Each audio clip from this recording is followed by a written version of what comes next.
प्रधानमंत्री नरेंद्र मोदी ने आज लद्दाख में भारतीय जवानों को संबोधित करते हुए उनका उत्साह बढ़ाया और चीन को जमकर खरी खोटी सुनाई। मोदी ने साफ शब्दों में चीन को समझा दिया कि गलवान घाटी पर भारत का हक है। मोदी ने कहा कि पूरे लद्दाख में भारतीय सैनिकों के पराक्रम की निशानियां फैली हुई हैं। इस मौके पर मोदी ने चीन की विस्तारवादी नीति के लिए उसे खूब सुनाया। आज हर भारतीय की छाती आपकी वीरता और पराक्रम से फूली हुई है। साथियों, सिंधु के आशीर्वाद से ये धरती पुण्य हुई है। वीर सपूतों के शौर्य और पराक्रम की गाथाओं को ये धरती अपने आप में समेटे हुए है। लेह लद्दाख से लेकर करगिल और सियाचिन तक, रेजांगला की बर्फीली चोटियां से लेकर गलवान घाटी के ठंडे पानी की धारा तक, हर चोटी,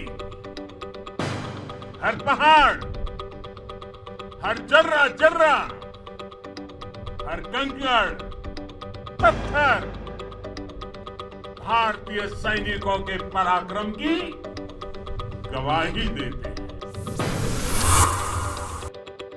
चीन को लेकर पीएम मोदी पर कांग्रेस के हमले जारी हैं। कांग्रेस ने पूछा है कि आखिर मोदी अपने भाषणों में सीधे तौर पर चीन का नाम क्यों नहीं लेते।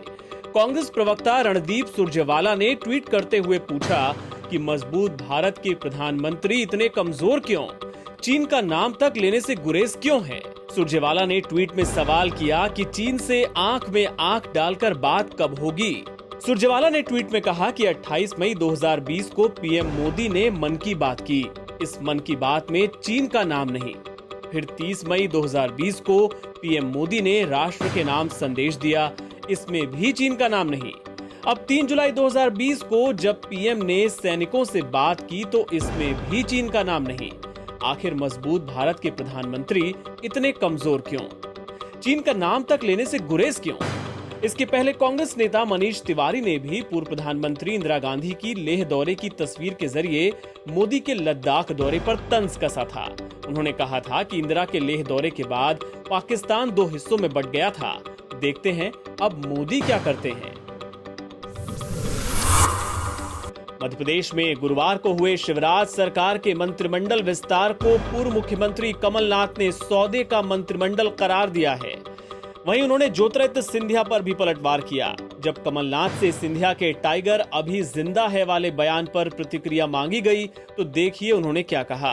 अब सब मंत्री बना लिए, अब ये मंत्री जाके 14 मंत्रियों को चुनाव लड़ना है। जनता के बीच में जाएं, बताएं हमने सौदा कैसा किया था और हमें फिर से विश्वास दो, जनता तय करेगी। ज्योतिरादित्य सिंह की मुझे सर्टिफिकेट की जरूरत नहीं है, ना कमलनाथ जी के ना दिग्विजय सिंह जी के, और साथ में ये कहा है कि टाइगर अभी जिंदा है।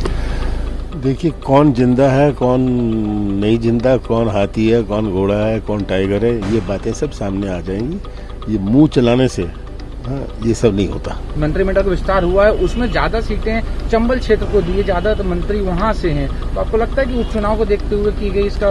हाँ, उपचुनाव की हर हथकंडे अपनाएंगे जीतने के लिए। और मध्य प्रदेश की सरल स्वभाव की भोली भाली जनता, सीधी सादी जनता इन्हें मुंहतोड़ जवाब देगी। उपचुनाव को लेकर आपको लगता है कि शिकस्त दे पाएंगे, दोबारा से आप सत्ता में आ पाएंगे? जो 15 महीनों में कांग्रेस की सरकार ने किया और जिस प्रकार का सौदा और प्रजातंत्र के साथ खिलवाड़ हुआ, कैसे सौदे की सरकार और बोली की सरकार, ये चुनी हुई सरकार नहीं है, ये तो सौदे की और बोली की सरकार है। जनता क्या इसे स्वीकार करेगी? बीजेपी सांसद ज्योतिरादित्य सिंधिया और कांग्रेस सांसद दिग्विजय सिंह के बीच जुबानी जंग दिलचस्प हो चली है। सिंधिया के टाइगर जिंदा है वाले बयान पर तंज कसते हुए दिग्विजय ने आज ट्वीट किया। उन्होंने लिखा, जब शिकार प्रतिबंधित नहीं था तब मैं और श्रीमंत माधवराव सिंधिया जी शेर का शिकार किया करते थे। इंदिरा जी के वाइल्ड लाइफ कंजर्वेशन एक्ट लाने के बाद मैं सिर्फ शेर को कैमरे में उतारता हूँ। एक अन्य ट्वीट में 2 शेरों के लड़ने की तस्वीर के साथ उन्होंने लिखा, शेर का सही चरित्र आप जानते हैं, एक जंगल में एक ही शेर रहता है।